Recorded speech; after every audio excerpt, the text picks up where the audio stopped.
The doors slid closed with a hydraulic hiss as Ross stepped aboard out of the blustery Stirling rain and headed for his seat, shuffling laboriously along the aisle. He was barely awake.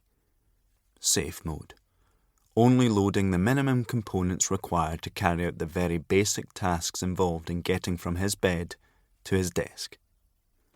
The bus jostled him pleasantly as it moved off, the feeling of warmth and the lulling rock of motion doing very little to encourage him into a sharper waking state. This was less down to fatigue than reluctance. Never a good sign. Setting: autopilot equals true. A sound file played in his head. Good morning, and welcome to the Black Mesa Transit System. It was the opening of Half-Life.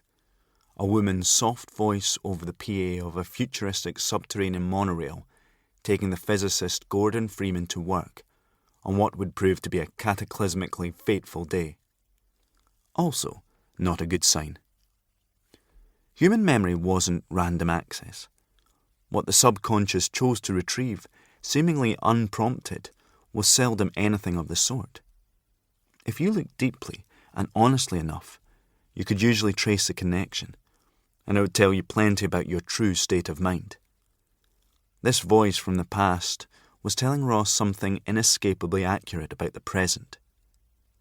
The reason it was not a good sign was that this echo from Half-Life hadn't been prompted by a reminiscence of playing the game. He was reminiscing about sitting on another bus 15 years ago, running the same soundtrack in his head as he imagined being on his way into the Black Mesa complex instead of towards St. Gerard's Secondary. That childhood bus had been a buffering period. 8 minutes to retreat into fantasy before reluctantly engaging with the indignities, torpor, and soul-stomping banality of another day in school. He never wanted to get off, wished the journey was 100 miles. He couldn't wait to get out of St. Gerard's.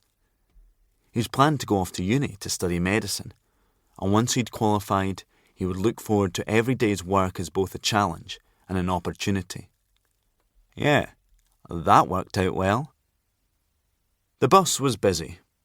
Ross was squeezed in between a young mum with a toddler on her lap and an old man in an ancient raincoat that was the only thing in the bus smelling worse, considerably worse, than the scrawny hound that accompanied him. To keep listening to this audiobook, I've left you a link in the description so you can do it, at no cost thanks to Audible's 30-day free trial.